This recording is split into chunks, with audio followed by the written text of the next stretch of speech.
Hello everyone and welcome to This Nintendo Life episode 79. My name is NBZ and you join us here for the fall of the Western world. I personally welcome our Chinese overlords. I think that everything will be alright in the end. But Bali, how are you doing? How are you faring as civilization crumbles before us? Wow, just wow. You know, what a year, 2016. It's going to go down in history. 2016 is the real monster, Bali, as I tweeted. Yeah, I think Trump's winning.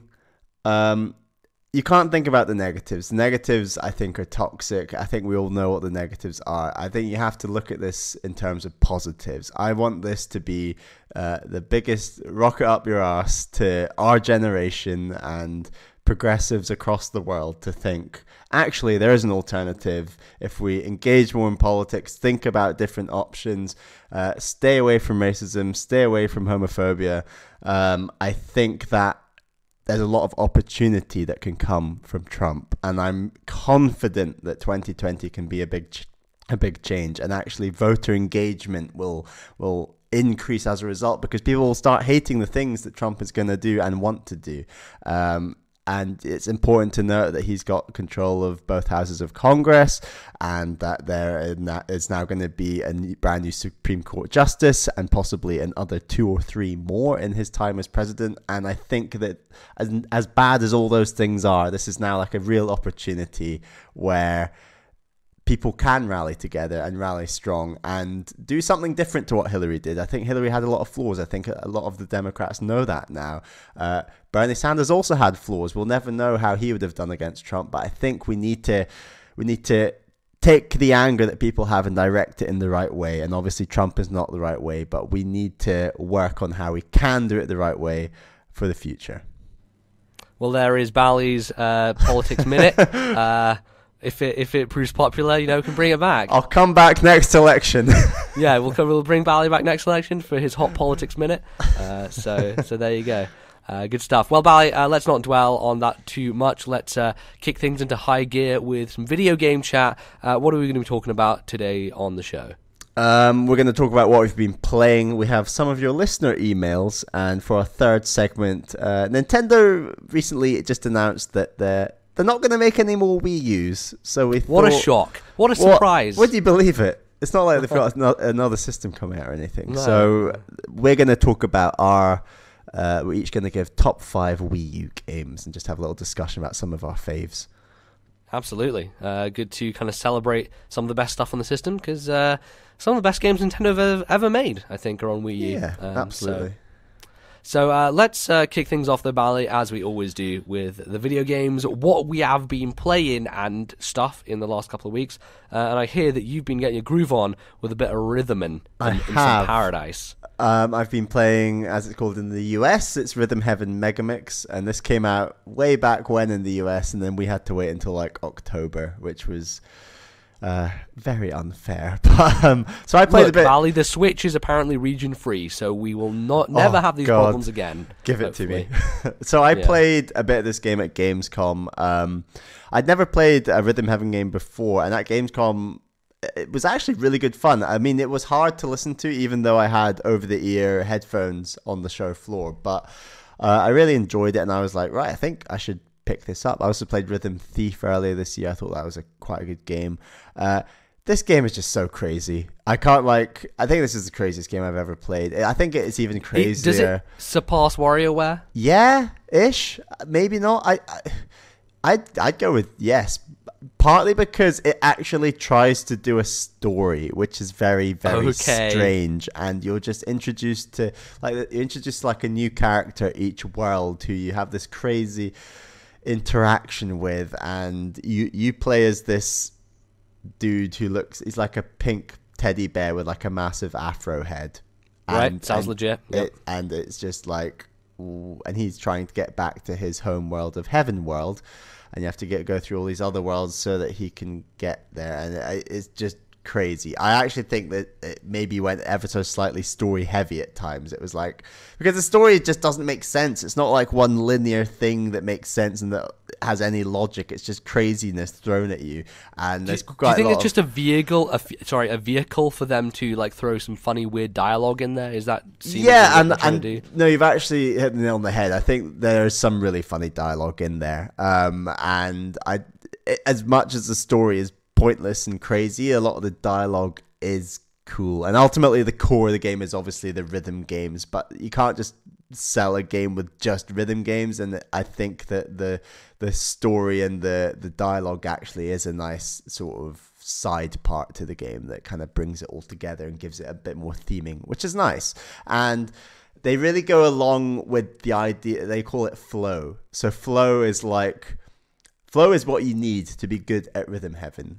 And I like how they're very conscious of this skill that you need to be good at flow, and they talk about that. And it's like, it'd be weird if, say, a 2D platformer said, "Oh, you've got to be really good at 2D platforming." That would be really weird. Whereas they always talk about flow. And what's cool about flow in my mind is that it's such a different skill to other video games. So whether it's a shooter or a platformer or a driving game, whatever you want to call it, they're all just using a very different part of your brain in many ways to what flow is trying to get at. And when I talk about flow, how do I define it? So you can play most of the games in this game with your eyes closed. And I'll go one further than that. I had to close my eyes and at points shake my head to a rhythm. And I sound crazy now, but essentially there's one game, for example, where you flip up a ring or a coin. It actually changes, and you have to catch it after exactly 3 seconds. So you press the A button to throw up, and you press the A button to catch, and you have to be spot on.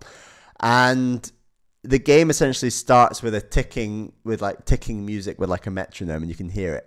But then as you keep going, it gets harder, it gets faster, and it gets slower, and the music also cuts out at points. So trying to keep a really consistent rhythm on a very, very slow beat is incredibly hard. So I just sort of listened to the beat, closed my eyes, sat back on my pillow, and just sort of rocked my head across my pillow, looking like a crazy person. If someone walked into the room and like saw you, they would be like, "What the fuck is happening?" It's like The Exorcist. Like, what's going on? So I wouldn't recommend. I think this is a terrible game to sort of play out and about on the go, because you just look like an absolute lunatic. But not to mention like noise and surroundings, having exactly. You really have to focus. And what's really cool is the game is very, very good at giving you practice. So you're always given like a practice session at the minigame before you attempt the minigame. And kind of like Mario Party, right? Like, hey, let's practice it before we go. Yeah. I mean, whenever you muck up the practice, it always has more options to slow it down even further. When I say options, it forces those upon you. So it's like, right, he's not getting this rhythm. We'll slow it down even more. And they add in extra visual prompts, and they slow it down, and they add in even more visual prompts until you've got the rhythm. And then they start building it up again. And then once it's built up, they put you into the game. So the game is really good at holding your hand and making sure you understand what the rhythm is meant to be for the game, and then putting you into the game. So essentially you're getting a full-on tutorial for every single game that you're playing. Yes. And it does. Do you think that's needed? Like, if they threw you straight in, would you just be out of your depth? Like, do you have to really understand what's going on? I think there's a few of the earlier games you can get away without a tutorial, but I'd say after the first few worlds, they become so important. And the rhythms near the end start becoming a lot more jazzy, a lot more bluesy. There's a lot more offbeats. One rhythm game, for example, you have to just hit the A button in rhythm with the like these. It's like an army of robots, and they're marching one way, and they basically swap from the beat to the offbeat. And it sounds simple on paper, but switching in your head, trying to switch from a beat to an offbeat of the same rhythm, is actually incredibly hard, and it's probably one of the hardest in the game. And there's some games where you can, you can just fluke it. You don't have to nail each game to get by, which I think the game is very kind in doing, because I think you can cock up a fair amount in each game and still get onto the next game. But the downside of that is you receive fewer coins, and the coins are fairly important at points in the game because there are gates. So there are about maybe 4 or 5 gates in the game, and at each gate is a specific mini game. And for the mini game, you can pay a lot of money and do the game on easy. You can play a medium amount of money and do the game on medium, or you can pay hardly any money and play the game on hard. But whatever you pick, you have to beat the game. So if you want to gamble, I normally went for medium, so I'd pay a bit more money, but I'd also not have a terribly tough mini game. But the downside, obviously, is that if you fail, you have to retry, and if you retry, you lose all your money. Exactly. So, and then that forces you to go back in the game and replay games to gain more money. I never actually had to do this, so it's not a complaint or anything. I think the game, in terms of difficulty balance, is good. So you never felt like completely gated off? Because that's my one worry in games like this, is there might be a specific game that you are just really bad at and that you just get hung up on, and as a result, like, when you can't get past it, you're like, well, fuck, I don't know what to do. Like, that's part of the reason why I returned Trials Fusion on Steam, because I got that in a sale, and I got to this part, and I was like, oh, fucking, I can't do this. This is so hard. So I just gave up. I mean, for you and me personally, I think we have enough experience with stuff like Guitar Hero where we definitely do have some sort of sense of rhythm, and I'm confident that you would get through the game as easily as I did. But I totally think that if you don't have any flow, sure. and I'm sure there's some people out there who will just not be able to do it. I don't know how much you can train yourself to be rhythmical in a game like this, and how much you can actually learn. I considered myself fairly good at the game. I thought it was challenging at times, but I was never repeating a game more than maybe 3 times. 4 times was maybe the maximum, and that was only like a couple near the end of the game. So I think that it is good, and like I was saying, they really do try to slow it down and bring it back and start incorporating visual prompts in the tutorial and then take you on. So I do think that the game does everything in its power to stop you hitting brick walls. Okay, that's good. I mean, like, the one thing that I recall from Giant Bomb Quick Look was Dan Reichert saying that he was like once assigned to review one of these games, and as someone who has zero rhythm, he basically said, I can't review this because I literally can't do it. So I do think that there are people like that who exist. Yeah. So you're right. It's totally possible to hit a brick wall, but the game does as much as within its power to not.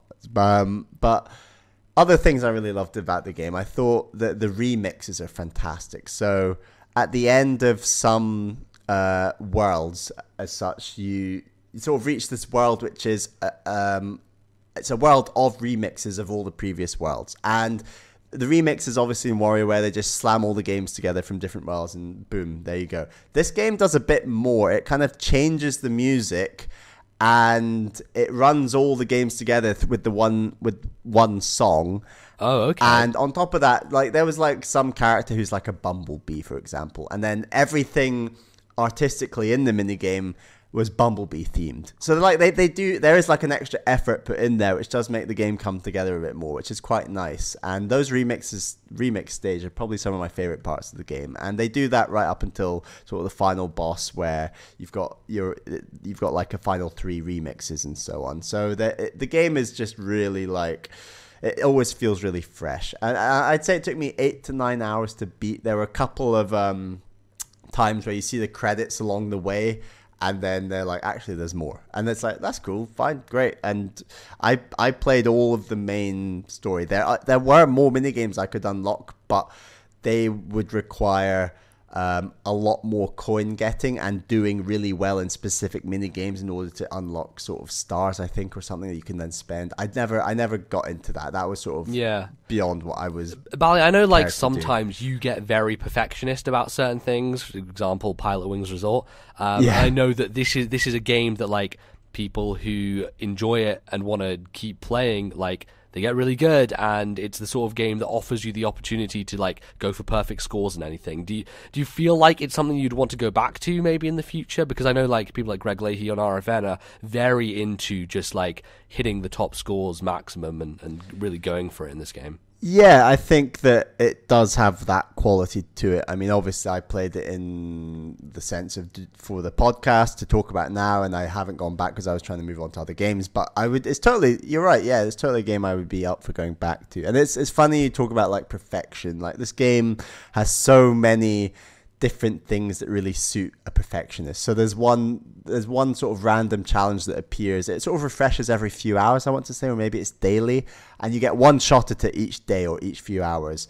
and it randomly selects a mini game, and then you get one shot to perfect the mini game. So you can't miss a single beat. Does it fail if you miss one? And the second you miss one, the whole thing fails, and you have to wait until another few hours. So I would constantly go back, and the game like gives you updates while you're playing, saying, "Oh, that game's now free to try out if you want to go for the perfect run." And I was like, "Oh, that sounds fun," and I constantly try and fail, but. Yeah, some of the games are just so rhythmically satisfying, like hitting golf balls, baseball bats, these sorts of games. They're just really, really satisfying. And I just think it's overall an incredible game. I would be up for going back to this. I'd be up for picking up the next Rhythm Heaven game. I think it's a fantastic series. And I should say that apparently this game is like... It copies a lot of mini games from the DS and Wii game, I believe. Yeah, and the GBA one from Japan as well. Yeah, which is one that never came out in the West. So I mean, it feels like a really complete package, and yeah. I'm excited. I mean, it's in the to name, see... Megamix, right? Like it's a mix up of all these different ones. So I'm super excited to see more of this on Switch, hopefully, and I would love to pick one up. Yeah, loved it. Great game, and it came out this year, which is cool. Good stuff. I feel like we're going back and forth here, Bally, with like trying to play games that the other one isn't playing. Like 3DS has a decent lineup in 2016 as opposed to the Wii U, and we're covering all the bases. We're covering both bases, which is good. It means we can have a more kind of complete discussion at the end of the year, which is good stuff. I do want to get to Rhythm Heaven, hopefully. Before the end of the year, but we're running out of time here. It's November now, Bally. Things are. Where did that come from? I don't know. But let's talk about some video games I've been playing. I finally finished Fire Emblem Fates. I know it's all three of them. All three of them. Oh yeah. My God. So Revelation was the final game that I had to finish, and 47 hours later came out the other side, which. I find that my playthrough of Revelation is a weird one because I wasn't necessarily focusing too much on, how well it's put together from just a campaign standpoint, because a lot of my time was spent going and getting all the children, and that like kind of takes this massive break from the storyline, and so I kind of, maybe had a bit too much of the flow broken for me, but... Good use. That was kind of what I was looking for, like I was wanting to try and play as many different characters as possible, because ultimately this game is an amalgamation of the two that came before it, and it means that you're using the characters that you've already used in those already, and I didn't want to do that. I wanted to try something different and use some different characters, and I had gotten all the children in Birthright, so but I hadn't really used them, whereas in Conquest I hadn't got any of them, so there are actually some new characters for me in this game, which I thought was great. Two of whom which I crutched on hugely were Valoria, who is Keaton's daughter. She's like she's a beast character. I can't remember the actual name, but she's like this massive beast. And Ignatius is a general or a knight or whatever. And they were both very good, like defensive characters that I could lean on. There's the sort of units that I really found useful in Conquest, but were missing for me in Birthright. I thought that they were fantastic. Like it really taught me that arrows and bows and arrows in this game are just ridiculously over the top powerful. I already knew that, but like. By the end, literally 70% of my army at least used bows somehow. What? And yeah, like it's insane. Like they just work so well. The way everything is set up, it just made everything complete in my mind. But yeah, I think the maps are good. Like they definitely feel like this middle ground between Birthright and Conquest, where they have some cool objectives, they have some cool designs to them. Everything looks fantastic. Of course, we've already discussed, but like I definitely feel like the end game ramps things up, and especially the final kind of area felt very climactic in a way that neither Birthright or Conquest did. Like I feel like generally the end of those two games, there's this sense of something was missing. Like, the ending didn't quite have that satisfaction that I wanted and that resolution. And from that standpoint, if you're talking about story, absolutely Revelation has that for you. I'm not going to call it a good story because I don't think any of these stories are particularly mind-blowing, but it actually explains what the fuck is going on, and doesn't leave you with loose ends. It doesn't... You kind of dangle that carrot at the end and be like, ooh, mystical things. Do you have a favorite Fire Emblem story? Like, do you think Fates generally does it better than other Fire Emblems, or do you just categorically think that all the stories are weak and wouldn't pick out a favorite? Yeah, like, I mean, I've talked about it before. I do think Fire Emblem, from a grand narrative perspective, never has really interested me because it gets kind of messy sometimes. Like, in the case of Path of Radiance, my God, I don't even know what the hell happened. Like, it's so political and, like, back and forth and messed and weird, and, like, there are all these nations you have to keep track of and names and things. And I think, for sure, Fates is definitely simpler along those lines. You just have these two warring families and kind of, you know, they go back and forth and there's some kind of mystery to it. But I would say probably my favorite story is still Awakening. Overall, I like that Awakening was kind of a straight shot through. It didn't have many branching paths or anything, and it was kind of simple but also effective. Like, it had some good story moments which were well punctuated, I think, by the cutscenes. Yeah. And I think there are some great cutscenes in Fates as well, but it becomes a bit too generic in my mind, and very tropey, and I've said it before, but like, character interactions are great in this series. I don't think the actual plot ever transcends mediocrity. So I will say, yes, it's very complete as a story. I just don't think it's particularly great. But yeah, if we're talking about from gameplay standpoint, I think like the stakes are very, very heightened in that final level. Like, it's a tough thing, and I managed to get through it losing no one, which is the first time I've done that in these 3 campaigns. Like, at least, like, in Birthright I lost like 3 or 4 people. Conquest I lost like maybe 2 or 3. I lost no one in the final chapter, which I thought was pretty good, and kind of made me realize, I've started to really get good at Fates and the weird kind of things that it adds, and the different gameplay elements that it does. So I come out of it saying it's better than Birthright. Doesn't hit the highs of Conquest, but it's a nice kind of comfort game for me to kind of finish the series on, and it's enjoyable. So, to be honest, Bally, I'm not sure I would necessarily recommend you bother with it, because I think you get most of what you want from Birthright and Conquest anyway. Revelation really does seem like, hey, are you a hardcore Fire Emblem fan who just wants to play a bit more? Yeah. Here you go. So... No, like, I'm playing through Conquest right now, and I'm enjoying it so far. But yeah, no, I can see that I might be a bit burned on Fire Emblem by the end of it. Totally. No, look, I understand. You're not me. You're not going to play 127 hours of this game, which is my final hour count. I enjoyed it. I thought, in the end, Fire Emblem Fates is a good game. It definitely has its peaks and valleys, but my God, when it shines, it fucking shines. So there's the chapter closed there. Other 2 games I've been playing, they both have a similar thread tied to them. And this is something I've been thinking about recently, is one thing I really love above all else in video games is mobility. The way in which you move, the fluidity of your movement, how you get from A to B, what abilities you have to do that, has always, for me, been a crucial point in any game.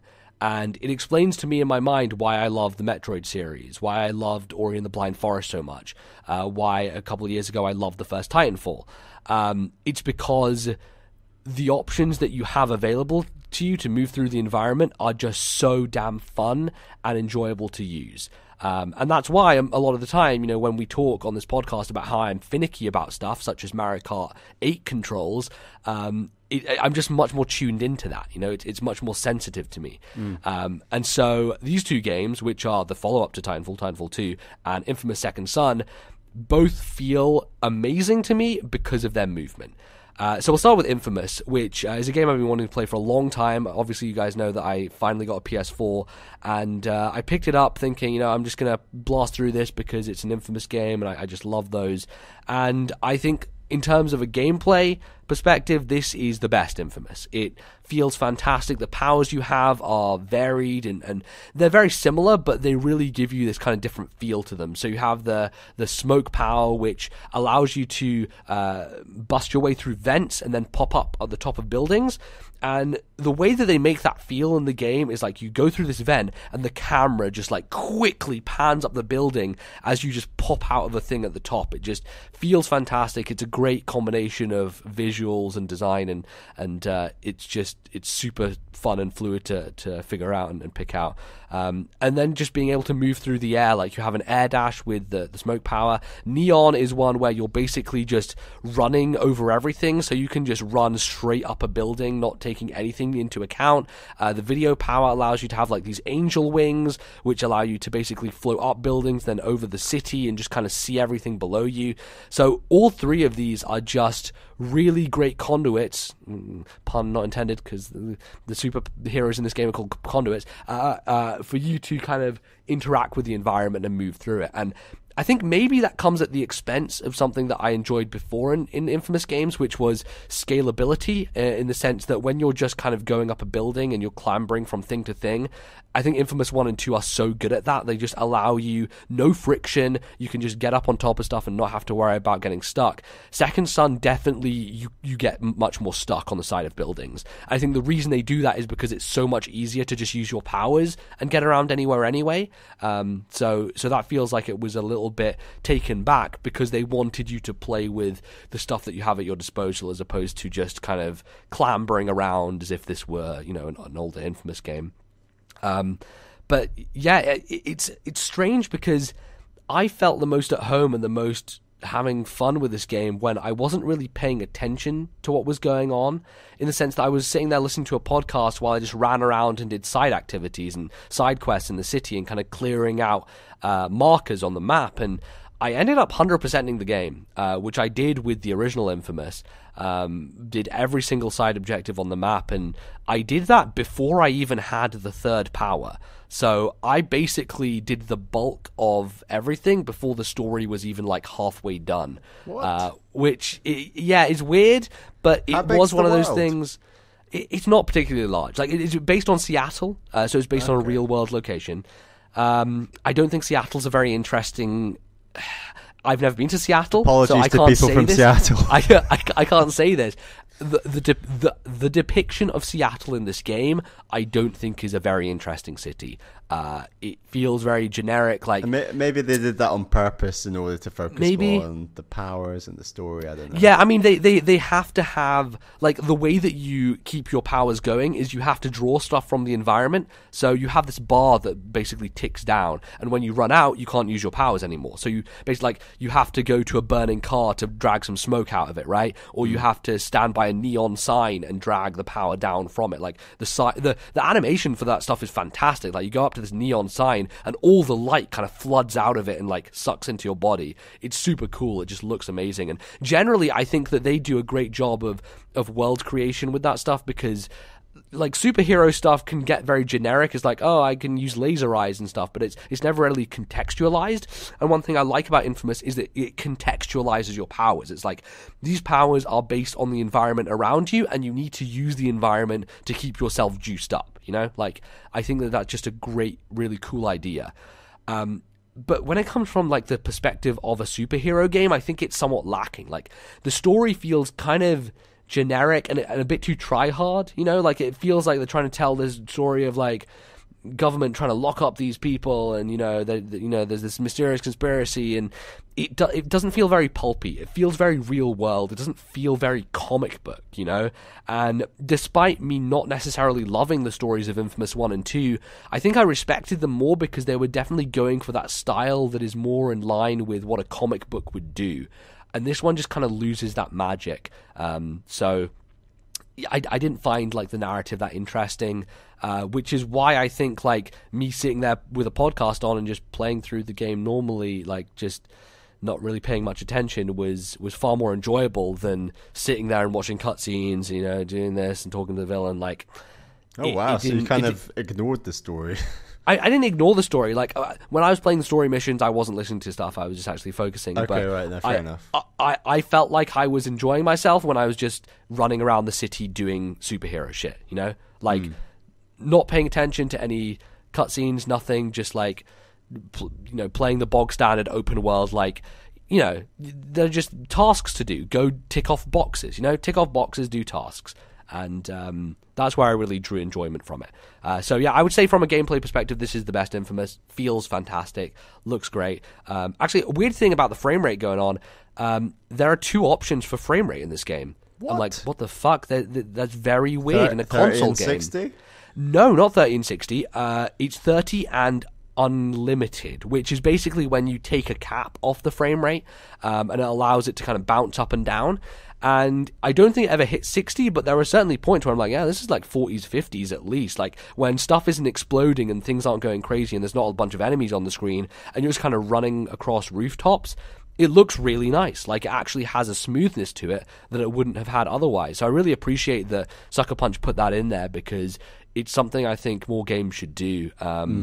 And usually I'm not a fan of like frame rates fluctuating up and down. Yeah. But I think when you have a baseline of 30 and it's kind of going up, I'm kind of all right with it. So that was neat. Didn't expect it. And then the final game, which I have been playing so much of and I'm just in love with right now, is Titanfall 2. Bally, I don't like shooters that much. Neither of us have played many shooters. But I don't think I do. I think I like Titanfall. I don't think I like shooters. I think I just like this game and this style of game, because I played some Doom earlier this year because the demo was free on the Steam store, and I did that video, like, how long will it take for me to feel sick at playing Doom? Turns out, like, maybe about 40 minutes or so. But I didn't really feel, like, the magic there. I was like, okay, this is cool. Like, I'm punching demons and shit, but I wasn't drawn into it. And then I played a bit of the Infinite Warfare beta, which was on PS4, and it felt like a pretender, Sorry, I'm dying. It felt like it had ideas from Titanfall, but they were just wrongly implemented. Like, the wall running in Infinite Warfare is just the most sluggish, boring thing. There's no speed to it. You're just the same speed the whole time. It just doesn't really have that pace. Whereas with Titanfall, everything feels like it's in service of making you move fast and get around areas quickly. Like, when you're on walls, you pick up speed and you pick up momentum. When you're running through an environment and you slide, depending on how fast you are, you're going to slide really quickly underneath a grate. Or, for example, if you're going down a ramp and you slide, you're going to go much faster because there's gravity to take into account. Like, everything is so thoughtfully done from the pilot perspective of being able to just clamber around and jump on everything possible. Like, you can climb on top of buildings and get over them and run on the walls and shoot people while you're hanging off the wall, and there's an ability that you unlock later which is like this hover thing, and just from a multiplayer perspective, it feels killer, man. Like, I've never felt so empowered or good at a shooter as I have playing Titanfall. I think part of that in the first game was that you had this automatic pistol, which basically you just had it lock onto someone for a long enough time and then you just shoot it and they die. It was like basically kind of a noob weapon, as it were, and as cheating. A noob, well, potentially, but like as a noob back then when I was playing the first game, I felt it offered so much flexibility for me personally, because I wasn't great at aiming and shooting and getting all that stuff right. And the second game takes that away. So at the off, I was a little bit annoyed. I was like, oh man, I don't have that crutch to lean on anymore. But what it did do is it forced me to get better at actually shooting. And Titanfall just offers you great opportunities to just get good at that stuff. Like, they have levels that are designed in a way that you can kind of see where people are pretty easily.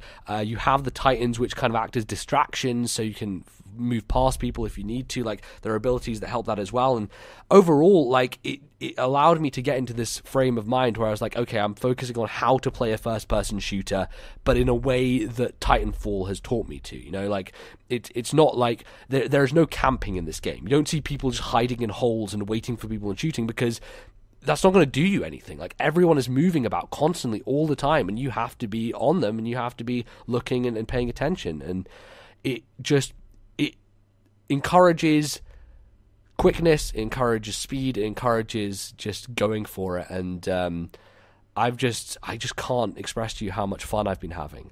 It has a lot to do with the progression as well, which I think is improved in this game. You level up your weapons independent from your own, personal level. And they also have this thing called the happy hour, which is basically if you play between this certain hour, then you earn 5 extra bonus merits, which is the way that you kind of level up.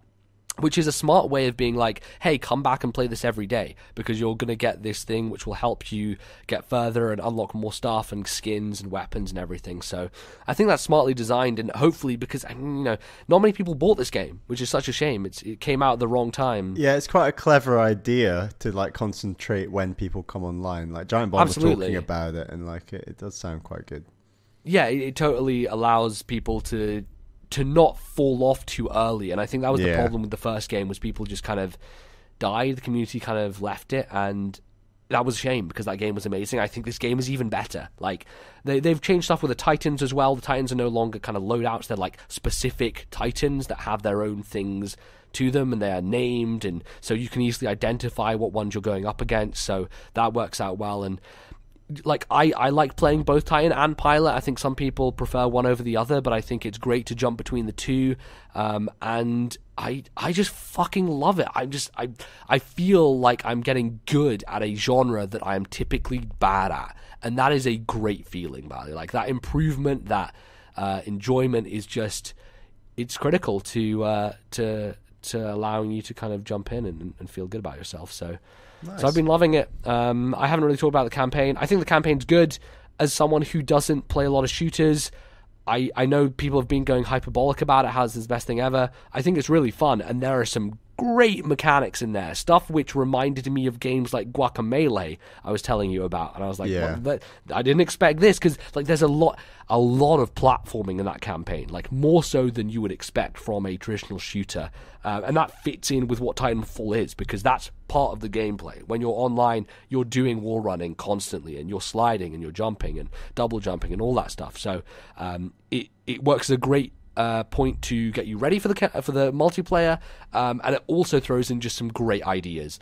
It's short, but it's fun, and I thought it was a blast. So I'm gonna keep playing this, because it's my multiplayer game for this year. I think Splatoon was the big one last year, and Titanfall 2 is taking me home. So I absolutely love it. So I think that's pretty much it. It's I've got a lot of other things going on right now. Dragon Quest 7, which I'm about 20 hours into Dragon Quest 7, which is basically scratching the surface. About a quarter. I'll get to talking about that later down the line. But I think that's pretty much going to close us out. Join us in the next segment, when we'll be dishing out some of your emails, and we'll be discussing some more Nintendo. So don't go anywhere. We'll be right back.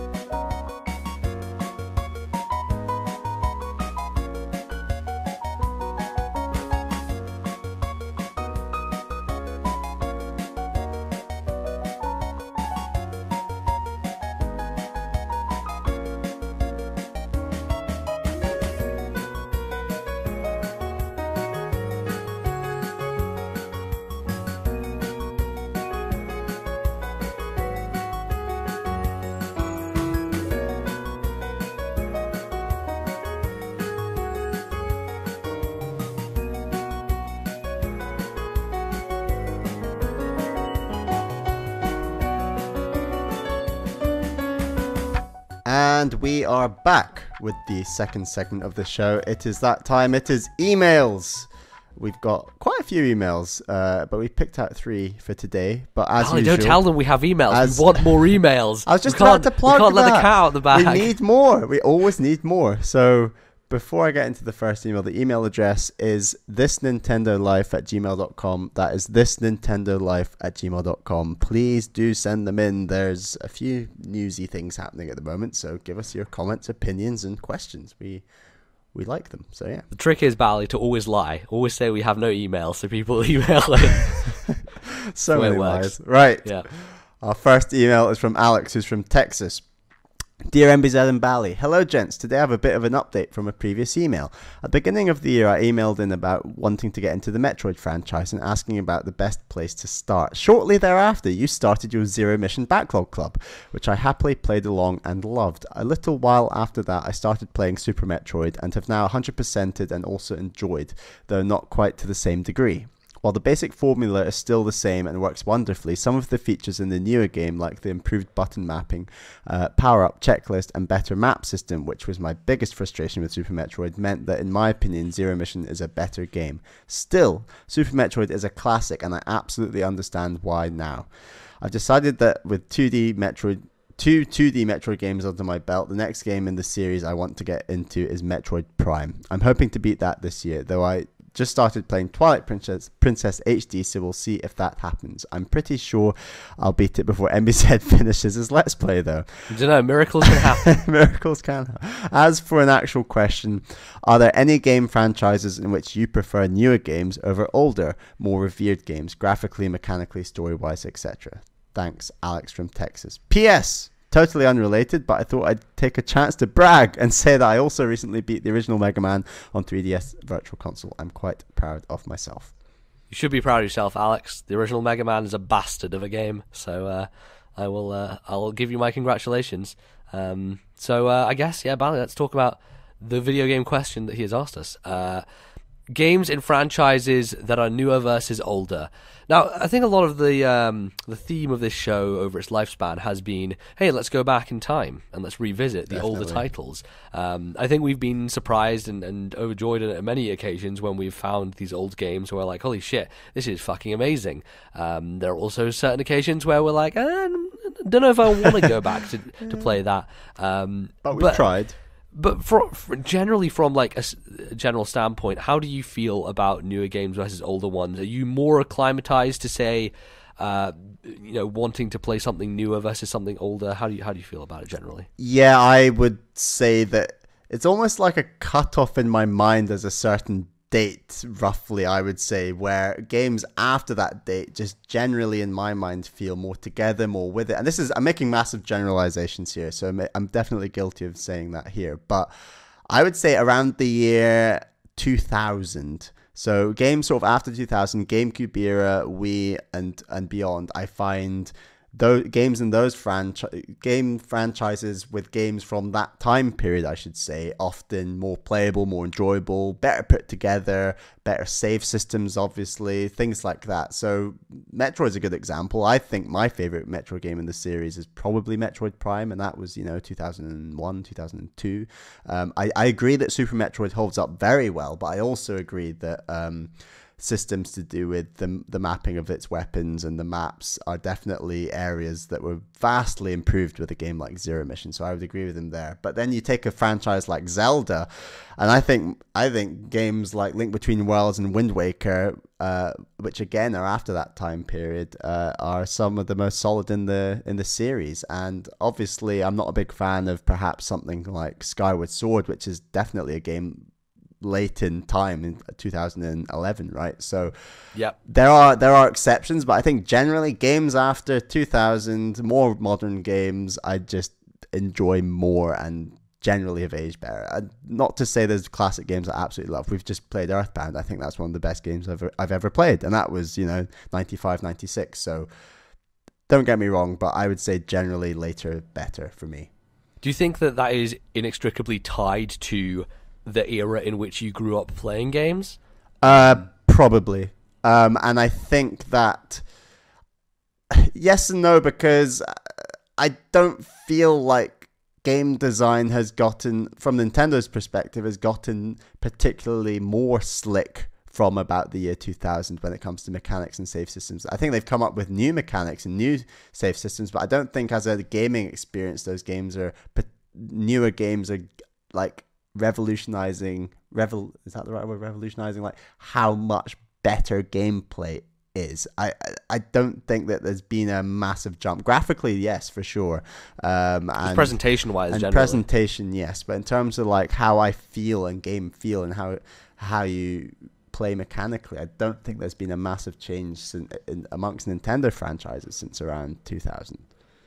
Yeah, totally. They've often been iterative, but in innovative ways. I think actually it's interesting to bring up because we both recently watched this video from Mark Brown on YouTube. He does Game Maker's Toolkit, where he basically talks about Nintendo's approach to game design, about how they basically put play above everything else. They think up mechanics and they think up ways in which it is fun to interact. They'll horseshoe a story into mechanics. Like, for example, Miyamoto wanted there to be a playable young Link and adult Link in Ocarina, therefore they had to have a time travel mechanic in order to play as both of them. Right, exactly. So the story elements generally are kind of draped over a skeleton of game design, which I've always appreciated because I've generally been someone who is gameplay first. But yeah, I guess going back to the question, for me, it's definitely like a game of specifics, and I can't necessarily pick out game franchises generally where I'm like, okay, all the newer games are better than all the older I would games. agree. It's very difficult to do that generalization because you have things like Link to the Past, which I think is a great game and better than some modern games, some modern Zelda games, but the new ones then also kind of speak to me in a much more kind of relevant way. So yeah, I don't know. It's I think for me, probably when you talk about a franchise like Mario, that's when I fall much more on the modern era because I've never been a big fan of the way that he controls in the older games. But then I could just as easily go back and be like, well, hey, you like Super Mario Land 2, like an incredible amount. And is that just because it's tied to an era and place in which I played it? Or is it a specific thing to do with the way that game plays as opposed to the other ones? Like, it's very difficult to kind of get over that nostalgia hump because it really kind of informs the way in which we think about old games and the ways in which we regard them. So it does become a difficulty, you know? Like, it's just very tough to pull yourself out of that bubble. Yeah, it's a funny one, and I definitely did make massive generalizations and plucked out the year 2000, but I completely agree with your points, MBZ, that like it's probably not a great idea to make a generalization like that. And I think that I would agree with the Mario series, where some of the most recent games have just been fantastic, like the two Galaxy games, obviously. I think like Galaxy 1 and 2 are the best Mario games. Exactly, and as much as we're not perhaps a fan of 2D Mario, we probably don't have massively differing views when it comes to new versus old in terms of 2D Mario. I don't know. Sure. I personally don't feel that World is so much better than New Super Mario Brothers versus the original Mario Brothers 1, or etc. So I don't know, it's a funny one. Certainly out of all the main Nintendo franchises, they have continued, and like Mark Brown, you were saying, he makes a point that Nintendo continued to innovate mechanically as these franchises go on, whether it's Metroid, Zelda, or Mario. Like, I think it's incredibly impressive. For example, Link Between Worlds, the mechanic to go into the wall, like that is just such an innovative, mechanics-driven thing that arguably you wouldn't have seen maybe 15 years ago, 20 years ago. I mean, because it wasn't very possible to do that. Partly because it's possible, partly because, I don't know, maybe games were in a different place. There were other avenues to explore. I mean, back then you're kind of like laying the groundwork, whereas something like Link Between Worlds is literally the ground has been already laid. Let's layer something else over the top of it. And so that's kind of the way they toyed with it. They're like, okay, we bring you something familiar, but then we twist it. And I think that's a lot of what Nintendo's success is most of their games feel like this is a game that existed 20 years ago, but they've put a twist on it that makes it feel they constantly combined new with old, and it's just a really strong winning formula that hopefully the Switch will continue to innovate on. We'll see. I said Switch, not NX. I'm quite impressed. Well done, Ballet. I think as time goes on, it's becoming much easier. We're getting there. Get it in your brain. It's not even that far away. Anyway, no. Our next question is from Sam W, who's from the internet. Hey, old-time fan of your channel, MBZ, but only recently been catching up on your podcasts. Personally, I love Pokemon, but X and Y really rubbed me the wrong way. But it was less so the game itself, but rather what it might imply. To this day, in my opinion, each Pokemon game always had its own personality due to the fact that it had its own set of sprites. But now we have entered the realm of 3D. I'm worried that Pokemon will go down the same route as the new Super Mario Brothers games did, where every game from now on will be stuck to the same style. Do you think this will be the case? On top of that, do you think that this could be a benefit with more time to focus on world and Pokemon designs? Cheers, Sam. Okay, well, it's very infrequent that I say, Bali, let's answer a Pokemon question, because I feel like the time has come. We get a lot of people who are like, let's talk about this Pokemon thing that I want to talk about, but I'm like, no, I'm done with Pokemon, I'm not talking about it. But I think this is a very interesting one, because it kind of addresses the aesthetics and the identity, I feel, of these games, and I think it can be applied more broadly to other franchises. I tend to agree, like in the sense that the way that Pokemon evolved was it went through hardware iterations, and over the years, every game looked distinctly different, despite the perspective being the same and all that kind of, staying similar. Its sprite design and its world creation and everything kind of evolved and differentiated itself to the point where you could look at an individual sprite and be like, this is from this generation, and this is why it looks different from this one, and the animations have changed. And I do think that when you move to the world of polygons and 3D, it starts to become more homogenized, and there is a danger for certain that Pokemon goes down the route where they just stay in this kind of bland 3D kind of art style and don't change it up and don't make it different and stand out. And I think that's one thing that makes Zelda quite unique, is in that series, the way that they've dealt with the changes and the things that came about is they consistently fuck around with the art style. It's probably my favorite thing about Zelda, is like it always is Zelda, but it also has its own unique identity because they try and push the boundaries somewhere different. And you look at X and Y in Sun and Moon, and yeah, you've moved from the chibi characters to the kind of more grown-up style characters, but art style wise it looks exactly the same, and the Pokemon on screen look exactly the same. So like from that perspective of like the polygons are just kind of meshing together, I do feel like it's losing some identity, and that is worrying, because I think that you may come to a point where you can't really differentiate and distinguish.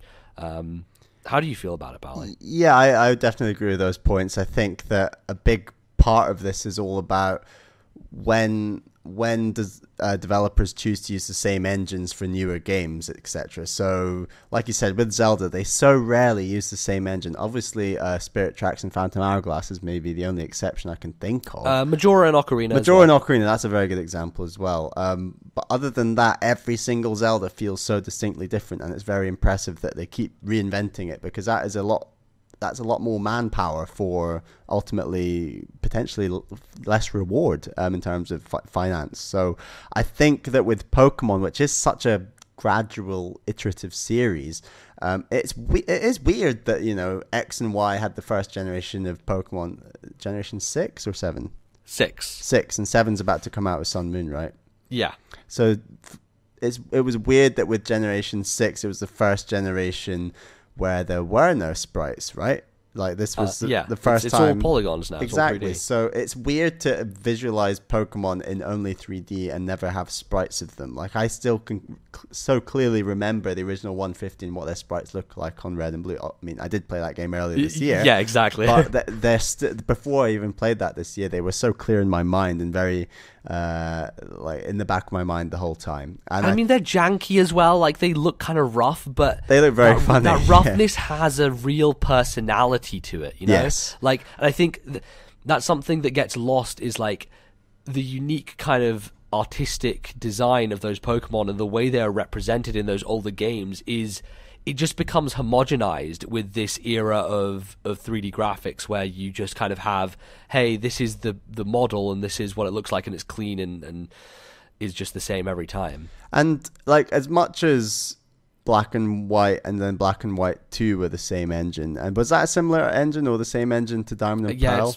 I think it was modified. It was different. Definitely similar, different. But I think, and as much as X and Y and Sun and Moon are looking similar in terms of the engine used, I think that it'll be really interesting to just see what happens on Switch and how much the graphical style can improve, because I've harped on about this so much on this podcast about, oh my god, Pokemon is going to come to a home console, like what is this going to look like? And the Switch is going to be a little bit more powerful than the Wii U. Pokemon was never on the Wii U, it's never been on a home console, so like you've got real scope to go for a new art style, go for a new game engine, go for something different. I would love to see like what does Pokemon look like cell shaded, like try something different, go in a different bold direction. But unfortunately I just don't think that is a main priority of the series. I don't think visuals have ever been a main priority, and so despite the fact that they have more to work with the Switch, I have a fear that it will probably just continue what they've been going down. You think it'll look very, very bog standard on Switch? Yeah, I think it'll look just, hey, it looks very nice and HD, but the models are just going to be the same and not much like distinctive to it. So I don't know. I'm interested to see how series like Fire Emblem, for example, where I felt like, especially in those GBA games, those sprites had such personality and joy to them, and I like what Awakening and Fates does, but it loses something for me. It becomes more generic. It doesn't kind of have that spark to it anymore that kind of made my imagination kind of well. I mean, Awakening and Fates, again, like as distinctive as those games are, they are still very similar, very sort of artistically, and they are the same game engine, etc., etc. Obviously, the mechanics are completely different, as we've discussed, but it's interesting to see where Pokemon can go and how safe they play it on Switch, because I would be convinced that the Switch is going to sell pretty well. It's not going to be Wii, but it's going to be better than Wii U, and it's going to need like big ass games, and Pokemon is one of those big ass games, and I can imagine Nintendo Game Freak putting out as many Pokemon games in that life cycle. I'd say two to three generations on the Switch potentially. But that's a lot of generations, Bally. Definitely two. Let's go for two. But I think that I would be scared that between those generations, it's just going to be the same engine. The games will look almost identical, but you know what? It's Pokemon and people will buy it anyway, and that's a little concerning. But that's just the way that Pokemon is, so you can't really change that. I think. I don't know. Yeah, that's how it goes. So our final question this week is from Capsule J, who's from Georgia in the United States. Dear Bally and MBZ, with several new hardware launches on the horizon, I thought this would be a fine time to ask you guys about your decision process when making new hardware purchases. Can a single exclusive game be a system seller for you, or is there a larger software tipping point that must be reached before you pick up a new machine? Also, how do you guys feel about mid-generation upgrades, new 3DS, PS4 Pro, etc., and the possibility of an incremental console future? Keep up the great work. That's at Capsule J on Twitter. So a couple of very interesting questions here that we can maybe. I think we have very different opinions on this as well, actually. But okay, we'll see. Let's start with the first one. Can a single game exclusive, or can one game be enough to sell you on a system, Bally, and what pushes you over the edge? I know when we talk about this is different because we're doing a Nintendo podcast, so at the moment we're very much in the mode of whatever Nintendo puts out, generally we'll buy it, like if it's a brand new console. But maybe in the past and things like that, how do you feel about? So me at this current point in time, obviously yes, I am on the Nintendo podcast, as I'm sure most of you know, but so when a Nintendo system comes out, I will buy it day one. That is just sort of how it goes. Wasn't the case with Wii U. I was a little away from Nintendo at that point, but in general, I will buy Nintendo consoles day one. Is a single game enough to buy another system if it's Nintendo? Yes. If not, at this point in time, no, for the simple reason. But does it depend on what that single game is? Like, because you say that you didn't buy Wii U at launch, right? Yeah. Was that merely a symptom of you not playing as many games back then, or was it more to do with there's not a big ticket item that is drawing me here? I mean, I'm not going to try and talk up the Wii U launch lineup because I do think it was weak. I think that had there been a Mario or Zelda on launch for Wii U, would I have bought a Wii U day one? Maybe, probably. Yeah, I think so. That would have made a difference. But in terms of reaching out beyond Nintendo for games, I'm simply in this process where I am wanting to get through my backlog, and that is a backlog that is exclusive to Nintendo consoles at this point in time.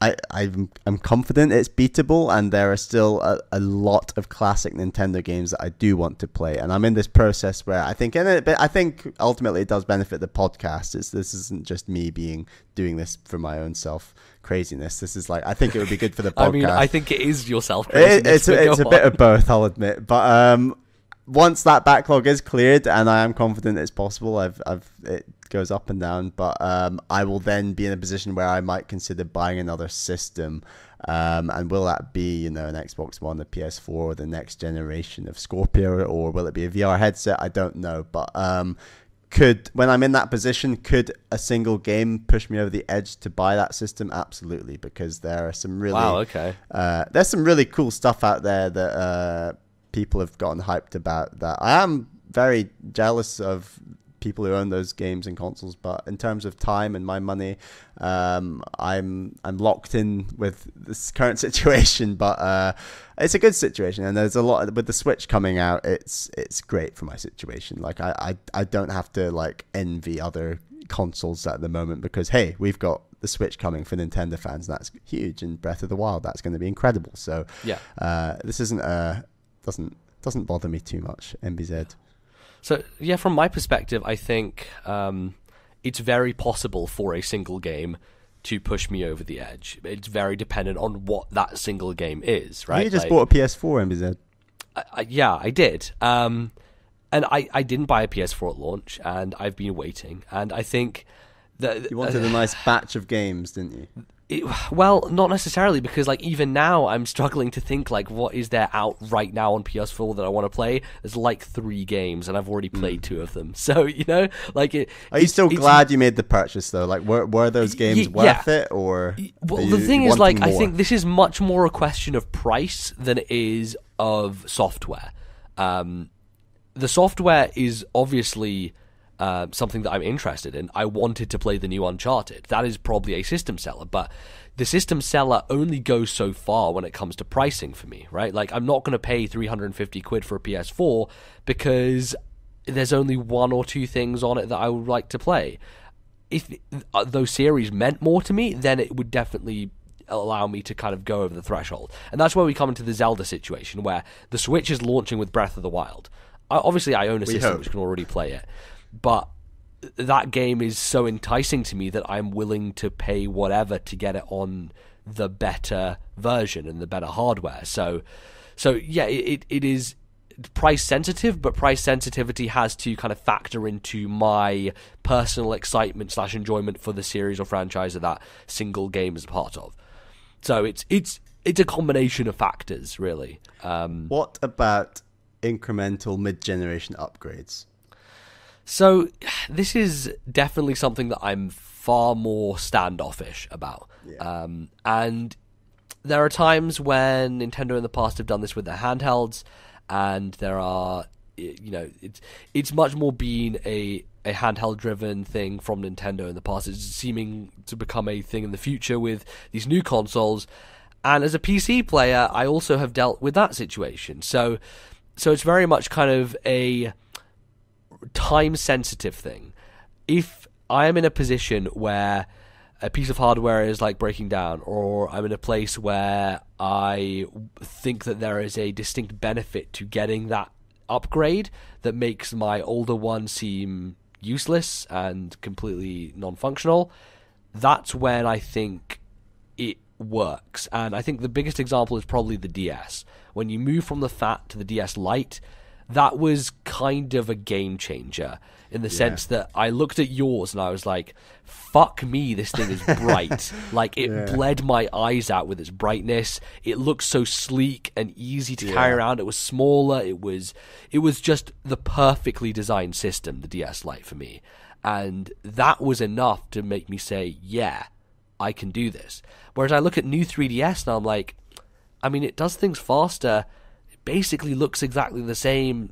Maybe does that 3D thing, which I'm fine with the normal 3D on my own 3DS. Like, it's the same size, it's the same kind of resolution screens, but there's so few like games that take advantage of it that there's really no reason for me to. So it's definitely again, it's a combination of factors. But I the possibility of this incremental console future is very weird, because it just seems like it's antithetical to what the console market is supposed to be. Like, buy this box, it'll last you for 6-7 years. And now we're in the situation where people are like, well, these boxes aren't powerful enough, so we need half steps. And I'm like, well, okay, maybe just buy a PC if you care about power, you know? Like, it becomes a very weird mush situation. I agree with you on Nintendo handhelds. I think that's a really interesting situation. I agree with you on the DS to the DS Lite. That is a huge step. For me, I found a huge step was the Game Boy Advance to the Game Boy Advance SP. I thought that backlight, the clamshell was a great upgrade, and I really enjoyed that. You're right, the 3DS to the new 3DS was just like, what is going on? And I mean, I'm talking about the XL, really, like the XL to the new 3DS XL. You're right. So I went from the original 3DS to the new 3DS XL, which I think is justifiable. Like, if you're going from the original model and you're kind of jumping over one, like that's kind of the way people treat iPhones. It's like, I'm not going to get the one next year. I'll get the one next year. Yeah, you know? exactly. Like jump a model over. I just think that the new 3DS was a really strange decision, and obviously I played Xenoblade and loved it, but that's about all you can do on it. The processing is good. To be honest, Xenoblade came out on Wii U through Wii download. So like a few months later. Yeah, exactly. So it was a bit weird. Is the 3D good? It is good. Is it worth the upgrade? No. Is the processing power good? Yes, but is it worth the upgrade? No. And like I was really shocked with the PS4 Pro, and that's obviously a separate argument now talking home consoles, but that is a weird one. And like, obviously you picked the Slim over the Pro, MBZ, and if I was in your position and I was dying to play, like Uncharted 4, I think I'd do the same. I don't know what the Pro is doing that's so great, and they've just done a terrible job of marketing it. Does it come out like this week? It's already out. It's already out. So I'd be really interested to see how that does, because when that was announced and it was like, look at this, it's all powerful and it looks better, everyone was like, oh, yeah, it looks a bit better, I think. And it was just sort of this really lukewarm reaction. So I'd be really, really interested to see how that sells, and especially the timing between now and the PS5. Like, what is going on? And I, as someone who doesn't own a PC and is very scared of the idea of putting together a PC for gaming, I think that there are still a lot of people who are resistant to the idea of a PC, but and I think there's people who will buy a PS4 and a Pro and then a PS5, and Sony's really had them, to be honest, but I do think there will be plenty of them. I'm just interested to see how many. So it's an interesting experiment. Will Nintendo do like an upgraded Switch? I think in terms of form factor and like add-ons with the Joy-Cons, yes, but in terms of power, I think Nintendo will probably stay well clear of that debate, to be honest. I think I've actually been thinking quite a lot about this, and not many people have been talking about it, but I think Nintendo have been pretty much genius in the way they've positioned themselves with the Switch, in the sense that if they really do want to get into a power race, they can, because ultimately all you need to do is change that tablet. Keep your same dock, keep your same controllers, everything stays the same. You change the tablet, you get a new one, like what they did with new 3DS, and hey, this is more powerful now, and suddenly it can keep up with PS4 Pro and Scorpio. And depending on the shape of it, you can still do that form factor-wise, as long as it still fits the dock in some way. So they've given themselves a lot of options forward. You're absolutely right. And like in many ways, like Switch is a perfect design for a incremental console, because it is modular, and you can kind of pick and choose and take whichever new model you want. So like, Nintendo have left the door open, I feel. We're both going to get a Switch on launch in March, hopefully with Breath of the Wild, assuming that's a launch title, and it's going to be great. But I can definitely see myself in the space of a year and a half, 2 years after that, them coming out with these unusual Joy-Cons, unusual form factors, perhaps a power upgrade like you suggested, MBZ. Like, I will, depending on price, I will probably jump on that, but we'll see. It'll be really interesting. It's a strange because that's time. The thing, right? Is like, if we as Nintendo fans are very used to this Nintendo handheld kind of tradition of incremental upgrades, then the Switch having incremental upgrades is far less alien to us, like, because if we're treating it more like a handheld, then we're like, oh right, I mean, that's what Nintendo does with their handhelds. but it's a console. So it's weird. Like they have kind of stealthily been able to be like, hey, this is a console, and we can kind of change it over time and upgrade it, and not many people will notice and be angry because it kind of falls in line with our previous business model. And they've done the standard thing where they've the initial Switch tablet it's a size, but it could be, the next one could be bigger, and it could be smaller, or it could be both. Like I can sense people complaining that it's either too big or too small, and then Nintendo just reacting to that and saying, well, here's a bigger one, here's a smaller one, here's a different form factor, here's a different battery. That's a huge one we've not mentioned, battery. If this thing does have as weak a battery as it's rumored, like 3 to 5 hours, coming out with one of the better battery, that's going to sell like hotcakes. So it's really interesting, and who knows what's going to happen. Yeah, but I don't know. Incremental console future is so up in the air, and I'm very, very interested to see how it shakes out, because either it's going to change the way the industry works, or it's going to be a massive flop and no one will go back to it. So, and again, like as I said, I think Nintendo are in a great position to react to that no matter what happens. So it's a good place to be. Good place to be for them. Well, that's all we've got time for this week in terms of emails. Again, please send more in to ThisNintendoLife@gmail.com. That's ThisNintendoLife@gmail.com. Keep them coming. We love them. We read them all. That's all we have for the second segment. Join us in a second for the third segment.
Alright everyone, welcome back to the third and final segment of the show, and Bally, the Wii U lies in tatters, on the floor, it's in dead. pieces. Rest in peace, Wii U. It is officially being designated as non-functioning anymore. Nintendo have pulled the plug, production has stopped. Despite the fact that they lied about it, it's true, and we're here to talk about it. They're replacing it with the NES Mini. They are, apparently, a much more powerful console with many more games available for it. I heard something that like some part of it is actually more powerful than the Wii U. No, not Wii U, it's a Wii. No, it was on Wii U. I thought it was Easy Allies, right? No, it's more powerful than 3DS and Wii. Okay. I don't think it's more. But I don't think it's possible for the NES Mini to be more powerful than the Wii U. It might have some components in there. Anything's possible these days. It might have some modern components in there that are similar to that system, but I can't imagine that's the case. However, we're here, Bally, to do what everyone else is doing, and to use the phrase that everyone else is using, the Wii eulogy, which just continues to be used by every podcast I listen to, and every time I hear it, everyone is so proud of themselves for coming up with it, and yeah, I've heard it like seven times. At least you're not claiming it, so that's progress. No, I'm not. I'm 100%... To be fair, the first person I heard it from was Greg Leahy, and I think that he deserves the respect, so I'm going to shout out Greg, because he clearly was the first person, in my brain anyway. Bally, we're going to do a quick rundown of our top 5 Wii U games. We're not going to battle it out and try and create a combined list, because then we'd be here for 7 hours. That'd be brutal. And no one has that kind of time. Exactly. So we're going to just give you our own. We're not hopefully going to ramble too much, but we've got what I'm going to term the one-up town and the negative world, which is we've got a positive and a negative for each one, and we're going to just discuss them And, you do have a couple good and what is. You do have a couple of rules. Yes, Bally, do you want to lay those out? Well, we thought it'd be good to ban Smash Brothers because it's our number one game of all time for episode 50, as many of you know, and we thought it'd be a bit pointless both just putting it at number one, so we thought we'd mix it up a bit and ban it. And we also thought that a game like Legend of Zelda Wind Waker remake and Twilight Princess remake, although we've not played it, are also banned because they are remakes. So we thought anything else on Wii U, we'll add it to the list. Absolutely. Also, Smash Brothers is on 3DS as well, and it's basically the exact same game. So it's not necessarily the most unique thing in its own right. But that said, I think we're just going to start jumping in to the top 5 Wii U games of all time, according to myself and Bally.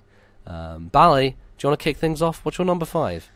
My number 5 is a game you recommended me, MBZ, and that game is Guacamelee. Oh, Jesus, what a game. So, a good thing I like about the game, a positive, I think it does beat 'em up combined with platformer in one game better than anything I've ever experienced. And I think that at the end, when you get the ability to essentially fly across the stage and fly up walls, it really sort of... Right, what's that ability? I can't even remember what it's called. I don't know what it's called. It's like some super punch. I don't know. But yeah, it's just such a great game. Get to fly across this massive gap at the end of the game. Yeah, that's very satisfying. You go from one wall to the other. There's a cutscene where you're flying across and the camera gradually pans out. Do you remember that? Right, yeah. Yeah.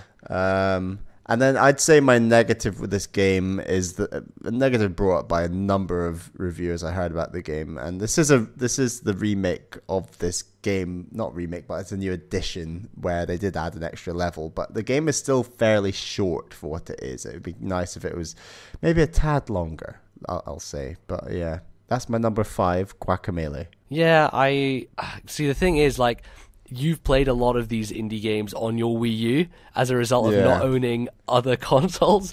And had I played, things like the Swapper or Guacamelee or Super Meat Boy even or Axiom Verge, a lot of these games now on the Nintendo platform. But for me, I played them elsewhere and usually will play them elsewhere because of pricing and getting them free in Humble Bundles and these kind of things. So that's how I work. So all of my games are basically just Wii U retail games. Not to spoil anything, but that's how I in my mind view the Wii U. So we're going to kick things off with my number 5, which is Nintendo Land. I was really thinking, I'm going through my list. I'm like, what are the good games? What should I put on? I'm just looking. I'm like, you know what?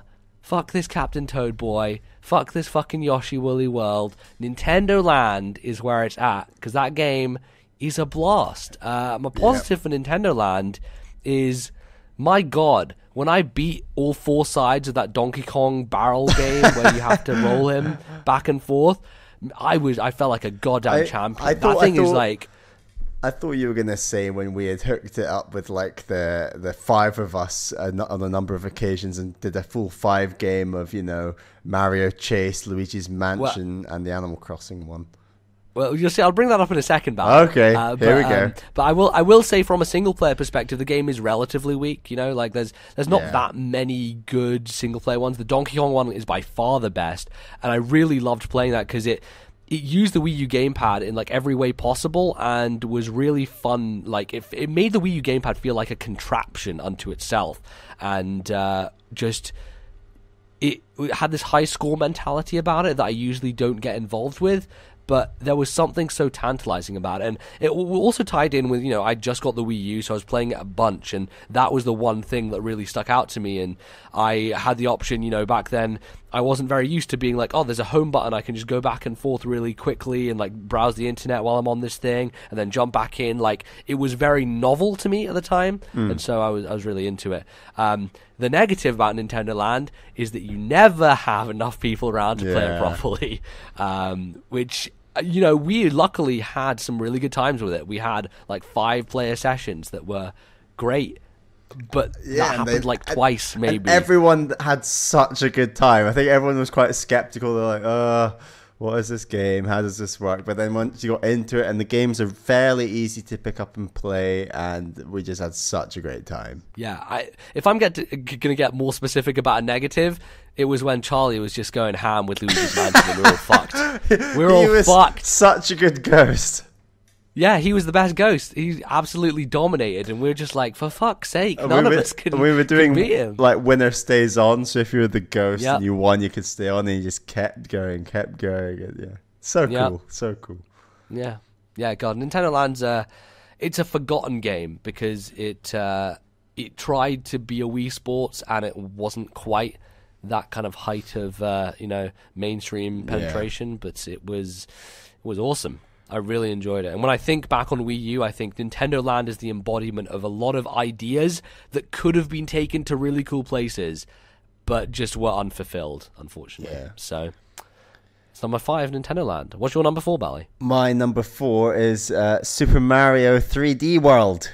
I see. I know that I was slightly hotter on this one than you were, perhaps, MBZ, but this was one quite of the... a bit hotter, I might say. It sort of came out at the same time as Link Between Worlds, actually. It was around the end of 2013, I want to say. Yeah, I remember it quite clearly, actually, because it was the exact inverse of 2 years before that, because 2 years prior had been Super Mario 3D Land on 3DS and Skyward Sword on Wii. So you had a console Zelda and a handheld Mario, and then we had the inverse, which was the handheld Zelda and the console Mario. And it also came out sort of just when this podcast started, which is quite a nice... Yeah, it was one of the first games we talked about. Like, I think Link Between Worlds was the big one in like episode 2, and then later on 3D World. Absolutely. And my highlight from this game, I mean, I loved the theming and the music throughout the whole thing, but the cat suit was such a big deal. And I just loved what they did with the final boss. Now, this is a massive spoiler, if you don't want your Super Mario spoilers, but I think everyone knows by now. Mario games are so spoilable, Bally. It totally is. So the final boss is you're going up the skyscraper with Bowser, and he turns into a cat, like Cat Bowser. I just thought that was a nice, unexpected sort of final boss battle, which I really enjoyed. Yeah, just such a great game overall. I'd say my biggest negative is that as much as I love 3D World, it is a step backwards compared to Galaxy and Galaxy 2. I think that Galaxy 2 is such a high... And like, it's a step backwards, but it's still my number 4 because I absolutely love this game. But Galaxy 2 is just, it was our number 2 game of all time and is probably the best 3D platformer of all time. And... I'm really intrigued as to what the Switch can do and where they go with the 3D Mario series, because as great as 3D World is, it's very linear. It's a take on 3D Land, and Mario in 3D deserves more open world. That's maybe a bad phrase to use, but a more open area to explore. And I look forward to where the series goes. Yeah, I would say like. The good thing about 3D World is definitely the green star stuff, because that feels like you're really getting the most out of that game when you're exploring and trying to find those. But yeah, I mean, you said that one of your positives was the cat suit. I think that's my least favorite thing about that game, to be fair. I really dislike the cat suit. It didn't act in the way that I wanted it to. You have no soul. It was awkward.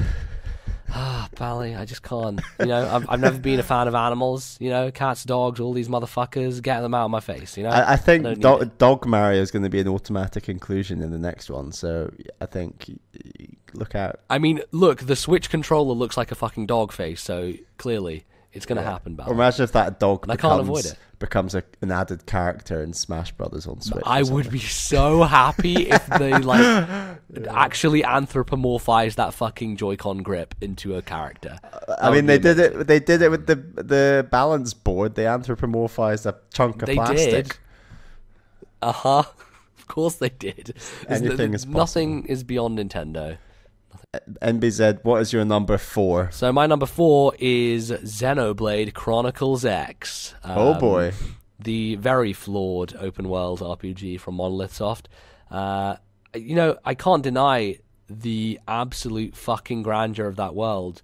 I'm not necessarily going to say that itself is my favorite thing, because I would want to pick up a more specific moment, but like, there has never been a bigger, more joyous, like, expanse of land in a video game that I have spent more time just wandering about and looking at, you know? Like, there were days when I was playing Xenoblade Chronicles X where I sat there for like 8 hours and like at least 4 or 5 of them were just me wandering through Noctilum and just like finding all these orb placements where I could put down my freaking whatever the hell they're called, like the hexagon stuff, and filling out the map and getting every square opened up, all that stuff. Like, it just hooked into me in a way that it's kind of like impressive, because, you know, marathon sessions of video games I can do now and again, but Xenoblade was like a whole week of just non-stop, and it just absolutely, it bore into my skull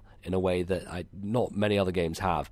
But I think my favorite moment is the moment you get the flight core, because Jesus Christ, like, I've always felt it would be so cool to have a video game where you can just like go around and kind of explore this endless open place forever and ever. And Xenoblade X comes very close to that in giving you that fantasy of just being able to fly over this enormous expanse, look down upon it, and just be enthralled and amazed at everything you see before you. And there's no feeling quite like it, quite honestly. And I'm sad, Bally, that you haven't really made it to that point in the game yet. Like, no, I'm a long gave way up away on it a while ago.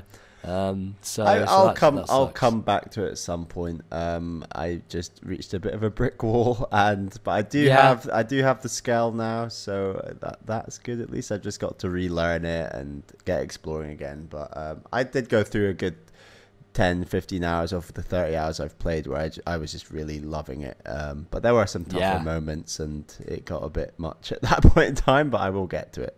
Yeah, I mean, those tough moments are a negative. They're not the worst thing about the game, because that is, of course, the UI and the whole, like, finding out where the fuck all the people are if you want to use them on your missions, and like figuring out what missions are active and what you've got to do and tick everything off. Like, it's a mess, and that gamepad can be a real problem with the hexagons and figuring out what the fuck anything means. And the size of the font. Yeah, oh, for fuck's sake, that might be my least favorite thing with the size of the font. I was sitting pretty close to my TV. Even then, I was straining. Like, people say that the combat system is very MMO-esque, and I think the thing that backs that up is the tiny text, because it treats it as if you're sitting in front of a PC monitor. Yeah. And most people are not. Most people are not. So, Xenoblade Chronicles X, I thought it might be higher, but I was looking at these other games. I'm like, nah, man. Like, there's better stuff. So there you go. It's my number 4. What's your number 3, Bally? My number 3 is Splatoon. My first sort of... Should we double team this, because this is also my number 3? Oh, there we go. Let's double team it. Do you have a favorite moment, a favorite positive MBZ on Splatoon? Yeah, for sure. I think my favorite play mode in Splatoon ended up being tower control. Like, I loved playing the standard mode for a bunch of hours. I thought it was great. It was just this unique take on the shooter where you were able to just cover ground and not worry about shooting people and not having to worry about accuracy and aim and all that stuff. But once I got into the nitty gritty and I was really getting more into, you know, going and taking other people down, tower control was my favorite mode. And there's always that moment in tower control where the timer has run out, but you're in control, and the opponent has already made more meters than you. And your one goal is to move that tower to pass by where their goal had been, and you just hang on. You try and hang on, and people are trying to get you, pulling up all these power-ups, and you make it. And pulling back a win in tower control is probably one of the most satisfying things in that game. It's fucking awesome. Positive for me was... It's not my favorite part of the game, but I just was really, really pleasantly surprised by the single player mode. A few people did mention it at the time, reviewers and things. And on top of that, I thought I know you were a bit lukewarm on this, but I really loved the final boss. I thought it was just so over the top, really challenging. Went on maybe a bit too long, I'll give you that, but it was a really unexpected thing that the game didn't have to do, because I thought the multiplayer was so solid that they could have got away with not putting in this extra mode, especially for someone like Nintendo to actually go the extra effort and put in an extra mode in an online multiplayer game, I thought was a touch of class. My negative is exactly what you've just been talking about. Single player. I think great. They should have removed it from the game. No. It was not that good. I wasn't a big fan of the single player. I thought it was fine. The final boss in particular, I think, is the worst thing about this game. It is actually infuriating. It completely flips the script in the sense that all these other bosses have been relatively easy to figure out and understand and get through, and then they turn up the difficulty switch by like 10, and it is a spike that is unexpected and unwelcome. It goes on like 7 or 8 phases, far too long. It just continues to gnaw at you and not really change that much and just make you hang on for your dear life. I think it is just a waste of time and a waste of space, and overall that campaign is just not worth it. Like, I think they can do a better job focusing more on like more unique mechanics. I don't know.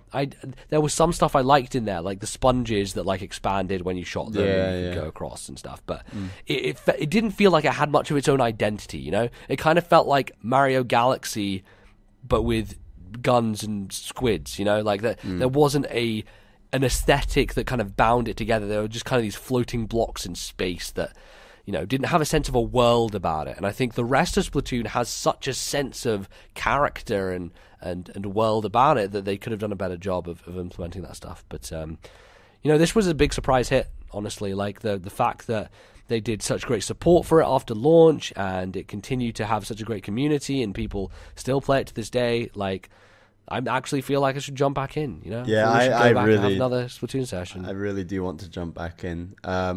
My negative was it's random maps. You can't choose the maps. I think that does suck. Initially, this didn't bother me because I really liked all the maps, but then there were a couple of new maps where I was like, I really don't like these maps. But the one where you're on like a wooden boardwalk that's got like an awkward that one shape, in particular, I really dislike it. And when these maps roll into the rotation and you've come online especially to play a bit of Splatoon, it's a bit of a kick in the balls, to say the least, to have to play the maps you don't enjoy. So I'd hope they change that in a remake or a new Splatoon. So yes, Splatoon. The thing that really was annoying about it was at launch it made sense because there were few maps, so it was easy to be like, okay, I'll jump on for this period of time, and then like jump on later to do the other ones. And the first maps were more bland. There wasn't as much of a difference between them as some of the later maps.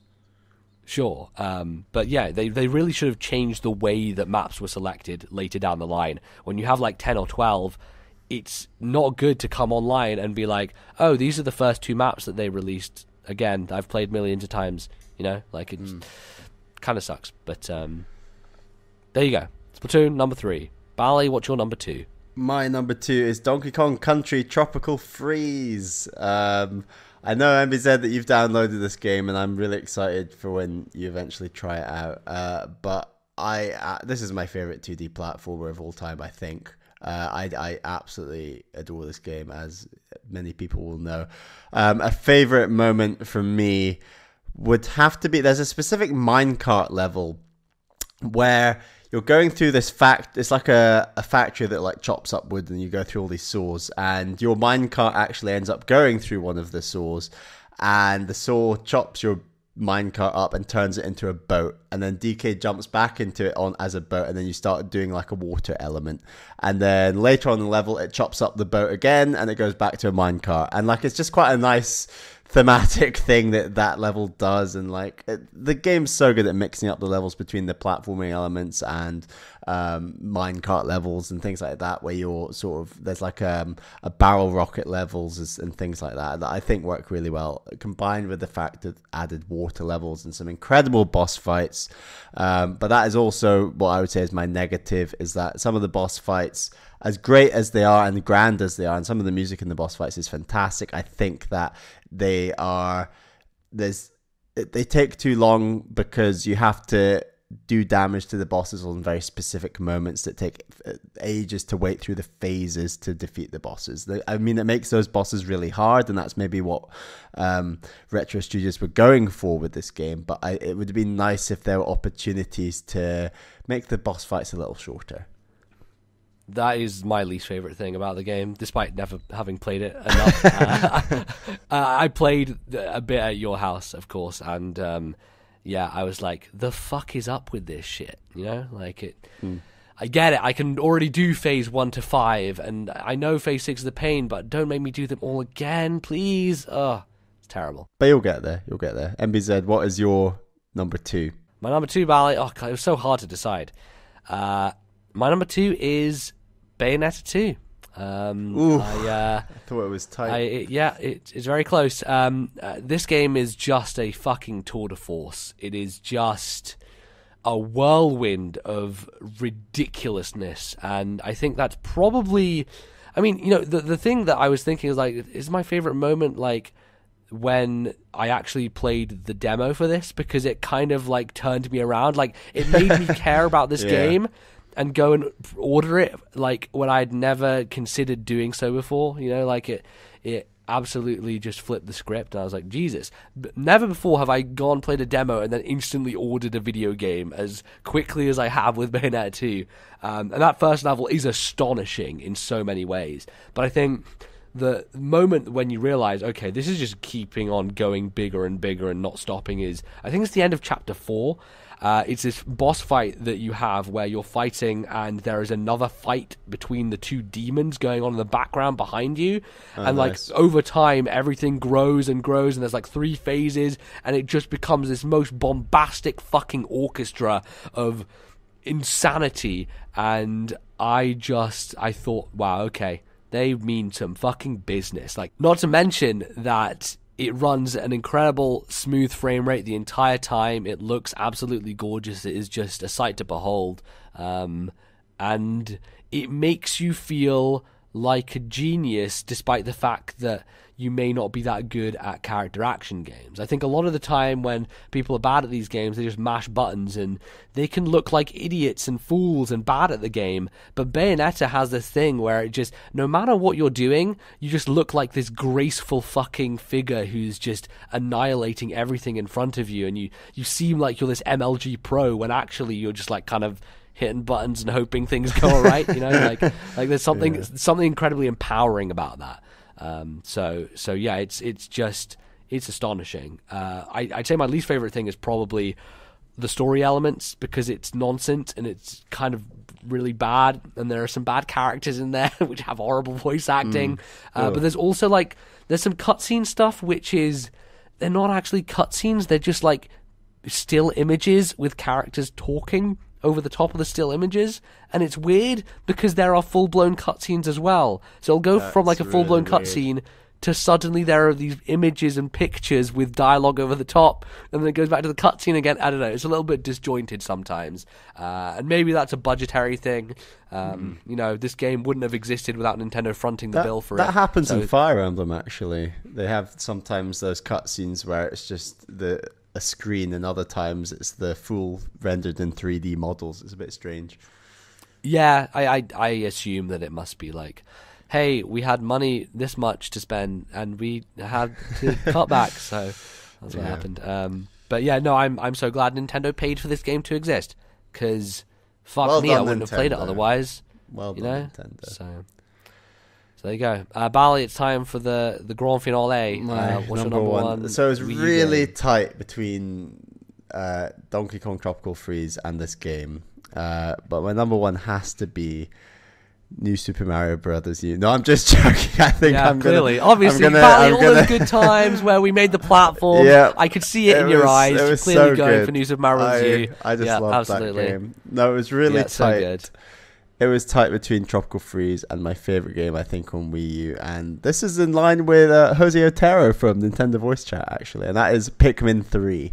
I adore this game. It should have come out with the launch of the Wii U. It didn't. It took a while. I got it quite near its launch for quite a good price. And it's just such a joy to play. I've played a lot of Pikmin 2 in the past, and this just irons out so many of the bugs with that and so many of the issues with that. It's got an incredible multiplayer that I had a great time playing with my friend, both cooperatively and versus.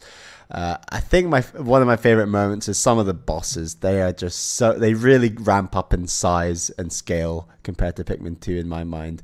And you really feel like you're taking on the Goliath. Like, it's pretty cool the way that this game does its boss fights. They really feel like event moments, yeah, know? Like and especially cool. like the aftermath of that stuff, where suddenly you just have this wealth of riches, and you're like, oh, give me all this fucking fruit, give me all these fucking Pikmin. I can just carry this body back and be wealthy as a fat fucking Pikmin owner. The sound of your fruit being juiced at the end of a day is like so like unbelievably satisfying and makes you just want to eat some fruit. It's a really interesting sound effect. The whole design of the game just goes around this very colorful, playful, very child friendly theme in general, to be honest, even though obviously you're killing monsters. But I'd say a negative is that sometimes the Pikmin do get very lost by themselves and randomly die on occasion. Oh, totally. Or the flying ones. I think like some of the AI stuff can get wonky, like when you're going around corners and they just get stuck on a corner. That's just the worst. They will just run into the water, or the flying ones will just fly into spider webs, and you're like, well, yes, so many times. You're dead.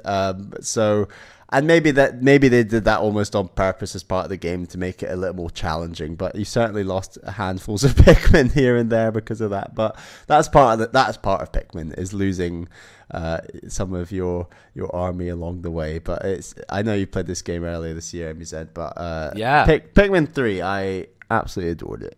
MBZ. I was really impressed by it. I just thought it had great character to it, and it was scratching Metroid itches in such a weird way for me. The idea of unlocking gates and coming back and getting more strong and getting different Pikmin, and it may have kind of gone on a bit too much with the same idea of like, okay, the blue ones now do the same thing but with water, and that kind of thing just continues to like add up on top of each other. But I'll stand by and say that those fruits, they look fucking good in HD, fucking twirling them around. Like, it allows you, before they squeeze them, to like, hey, look at this fruit, spin it around a bit. Just take a look at the detail we've put into this We're model. Nintendo. We're in HD. Yeah, apparently there's like this pizza level. I think that might be a DLC thing, where you walk across this pizza, and I keep seeing images of it on NeoGAF of like, this is, best looking food in video games. Fucking pizza and Pikmin 3. And, I don't know if you've played any of that stuff, Bally. Have you? Like, I think I've not got the DLC. I should really have got it. Did I get? I think I did get the DLC. I've just not downloaded it yet. Right? Did I pick that up? Through my Nintendo? You got some set DLC. I've not downloaded it yet. It was. Yeah, so I've done some of the missions, but not all of them. There's still many for me left to do. So I didn't get the DLC initially for that reason, but it was free sort of through my Nintendo, so I'm gonna do that at some point. But yeah, well, it's your favorite Wii U game. You better get to it, otherwise we're just not gonna believe you. I better. MBZ, what is your number one? Well, I think people could probably guess it from its absence, but Capitan Todd. Capitan Todd, it has to be. No, it's Tokyo Mirage Session Shop FE Bally. The anime was just so good.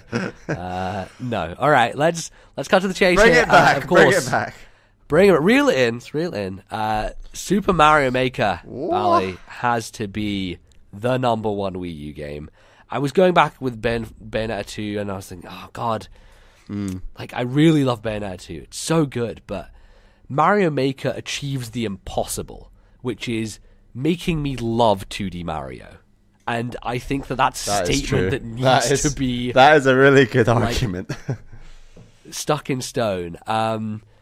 The creativity on board with this game, the ability for me to make a Mario level that I would enjoy, Like, that's one of the things that I think is very crucial about my dislike of old 2D Mario games is the level design is not something that I'm a fan of. This kind of obstacle course nature of throwing a bunch of enemies and making it awkward and tough spots and that kind of thing. I much prefer going out in different directions and making something that's built around a certain mechanic, or something that is designed like a Metroid level, or something that is designed in a way that is not of the usual ilk that you usually see in a Mario game. And I think it controls so much better than those old titles do. It just has the perfect platform to which to create stuff. And ultimately, the best thing about this game is watching someone else play through one of your levels. Like, there is no feeling like it, and it just encourages you to be like, okay, well, I've got to think about that. I forgot, like, that's a probable thing I should fix in this level, or like taking advice on board and thinking, okay, how can I improve on that for next time? And seeing people's faces light up at the cool parts, and watching them be mad and frustrated at the annoying parts, and watching me die numerous times. Absolutely, so many times. God, that was so much fun when we recorded. So much fun, really good. Awesome. Obviously, like a grueling time for you, but just I thought it was amazing. And it was really hard to think of like a negative for Mario Maker, but I came with a pretty good one. And that's the battery life of the Wii U gamepad. Because this game is 100% reliant on the gamepad for creation, and when that thing runs out and you're just chilling there, you're like, for fuck's sake, I want to keep doing this. I want to keep working on this. And I have to go out of my way to find the Sonic charger, sit somewhere else, not be as comfortable. You know, it was a pain in the ass. But the game just captured me, like, in a similar way to Xenoblade X, but in a more kind of time-sucky way that was scary, where 7 hours went by like they were 1 hour, you know? Like, Xenoblade X, I was very aware that I was spending 7 hours playing this game. Mario Maker, I didn't realize the sun had gone down, you know? Like, it was one of those just breaking your brain. And it's very similar to, like, video editing for me. Like, when I get into the mold of focusing and concentrating on doing something, I just want to finish it. I just want to do it. And doing and making levels in Mario Maker is the exact same feeling.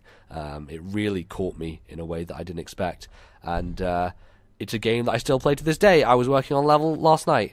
Nice. So yeah, that's amazing. And I will continue to keep playing this until they inevitably bring it out on Switch. Are you getting something ready for when I come around in January? I'm hoping to, Bally. I'm looking into it. So, I'm looking forward to it. Yeah, absolutely.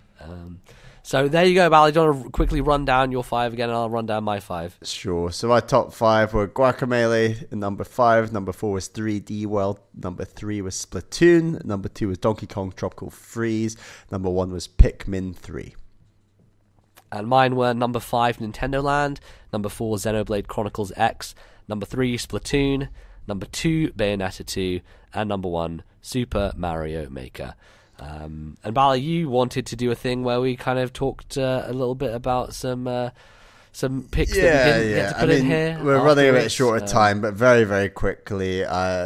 Great games I love that aren't on this list. Mario Kart 8, Mario Maker, I love the game as well. Shovel Knight is fantastic. Rayman Legends, Star Fox Zero, the only Wii U game alongside Star Fox Guard I played for this year. Nintendo Land. And, of course, our Let's Play special, Affordable Space Adventures, is another cracker. I think that is one actually deserving. It's maybe not one of my favorite games ever, but I think it is just such a unique Wii U game that is really awesome. If I'm going to talk about like a couple of eShop things, I think we have to mention Bit Trip Runner 2. That's a hell of a game. That's really awesome. And Trine 2 as well, I thought is...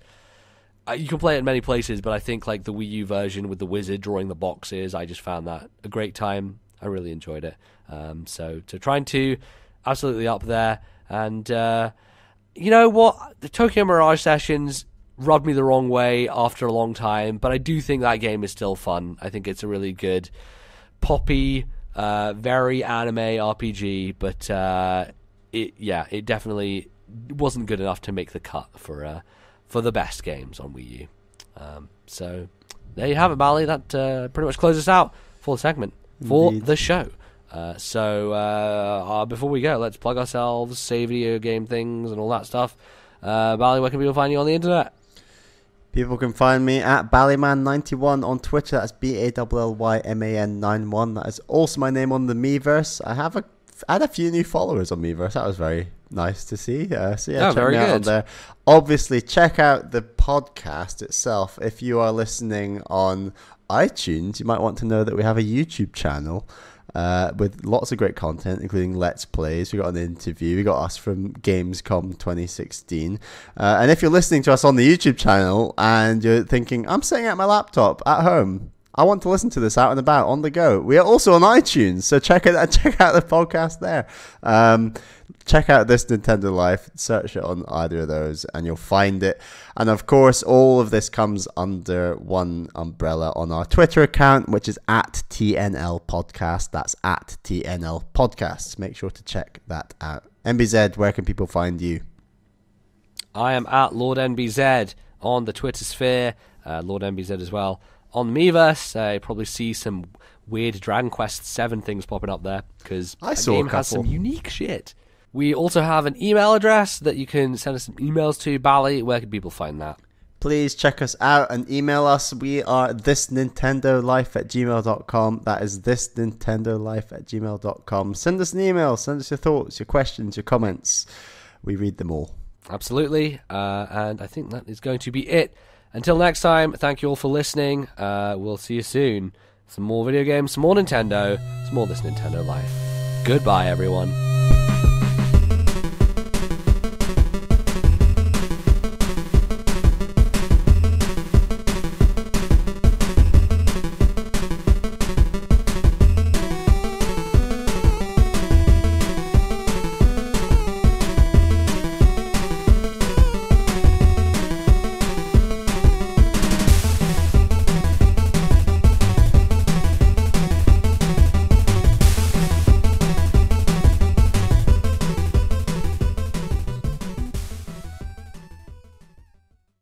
The musical interludes used in today's show were a piano cover of Monkey Watch from Rhythm Heaven Fever and a jazz cover of End of All from Fire Emblem Fates.